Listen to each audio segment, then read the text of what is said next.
নমস্কাৰ, মই আচাৰ্য বিনয় কাশ্যপ। আজি আমি জানিম যে মংগল দেৱতাই যদি লগ্নৰ পৰা 6th হাউচত ভ্ৰমণ কৰি থাকে জন্মকুণ্ডলী, তেনেহলে জাতক বা জাতিকাই কেনেকুৱা ধৰণৰ পৰিণাম পাব। ঠিক আছে, আজি টপিকটো হল Mars in 6th house in transit.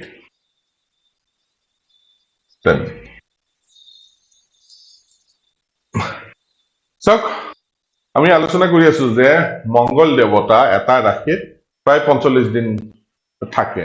ঠিক আছে, কিমান দিন থাকিব? মাৰ্চ পাৰ চাইন কিমান দিন থাকিব? 45 days। 45 days থাকিব। আৰু এই 45 days যিহেতু অলপ সময় নহয়, বহুত দীঘলীয়া সময় হয়, দেৰ মাহ, জাতক বা জাতিকা ইয়াতে যথেষ্টখিনি ভালো হ'ব পাৰে, বেয়াও হ'ব পাৰে। চাওক, এটা সাধাৰণ সিদ্ধান্ত আমি লৈ আছো যে কুণ্ডলী এখনৰ কাৰণে কোনটো গ্ৰহ কেতিয়া শুভ ফলদায়ী হয়। ইন জেনেৰেল যদি আমি চাওঁ, মংগল দেৱতা যদি 1 নম্বৰ, 5 নম্বৰ, 9 নম্বৰ, 4 আৰু 10 নম্বৰ ঘৰৰ অধিপতি হয়, তেনেহলে কুণ্ডলীখনৰ কাৰণে শুভ ফলদায়ী গ্ৰহ। যদি শুভ স্থানত উচ্চ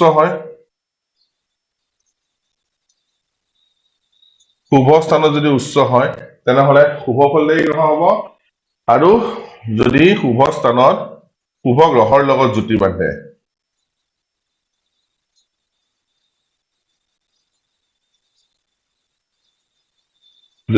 বান্ধে, তেনেহলে মংগল দেৱতা শুভ ফলদায়ী গ্ৰহ হয়।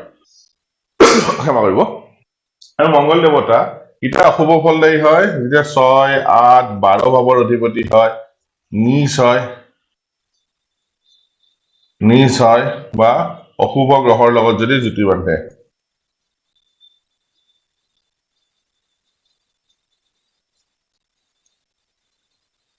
অশুভ গ্ৰহৰ লগত যদি জুতি বান্ধে। আৰু এই মংগল দেৱতাই কি হয়, দুটা ঘৰ আছে, যেনে 3 আৰু 11, এইটো এনহেন্স কৰে। যিহেতু এইটো ত্ৰিশদায়ী ভাৱ হয়,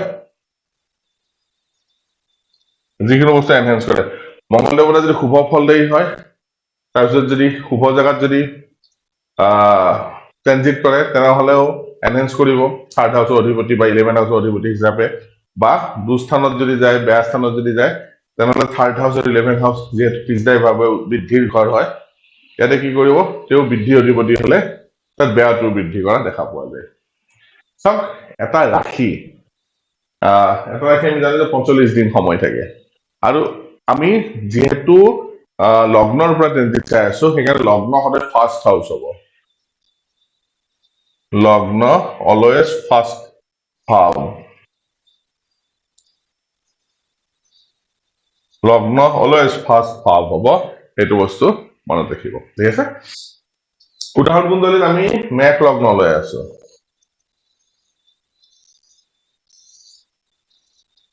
আমি মেষ লগ্ন লৈ আছো। লগ্ন যিকোনো হ'ব পাৰে, যিকোনো লগ্ন সদায় 1st হাউচে হব।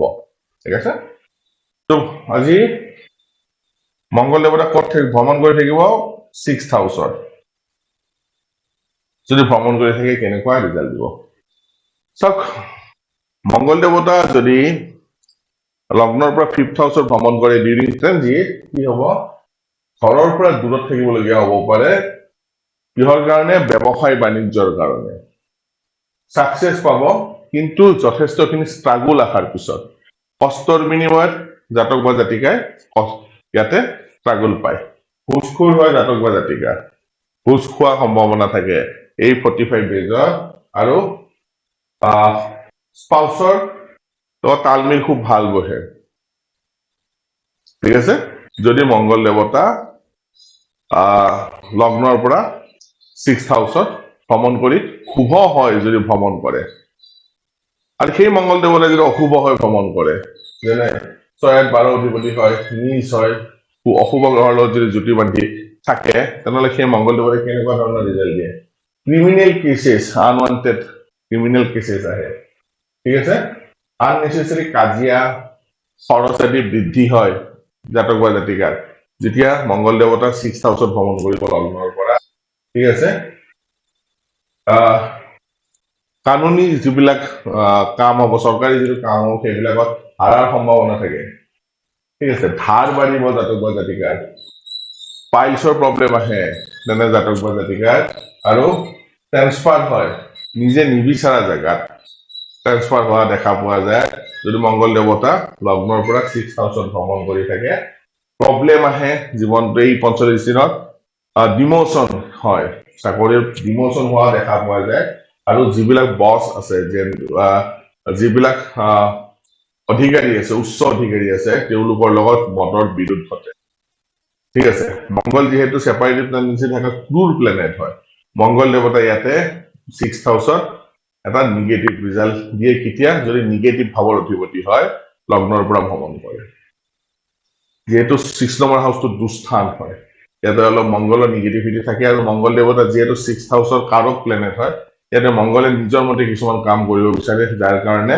অলপ অসুবিধা জাতক বা জাতিকা পৰে এই সৰু সৰু বস্তুবিলাক আমি জানা দৰকাৰ এইবিলাক বস্তু আমি যেতিয়া জানিম তেতিয়া প্ৰেডিকশ্যন কৰাত সহায় ইজি হ'ব বুজাত ইজি হ'ব যদি শাস্ত্ৰ বুজাত ইজি হ'ব এইবিলাক বস্তু অথেন্টিক টেক্সটবুকত লিখা আছে আশা কৰো এই সৰু সৰু ভিডিঅ'বিলাক আপোনালোকৰ কাৰণে অলপ হ'লেও ইনফৰ্মেটিভ হ'ব আৰু জ্যোতিষ শাস্ত্ৰ বুজাত সহায় কৰিব এনেকুৱা সৰু সৰু ভিডিঅ' আপোনালোকৰ সন্মুখত মই প্ৰায় আনি থাকিম যদি মোৰ ভিডিঅ' চাই ভাল লাগে তেনেহ'লে ইয়াক লাইক কৰিব শ্বেয়াৰ কৰিব আৰু ছাবস্ক্ৰাইব কৰিব নাপাহৰিব ধন্যবাদ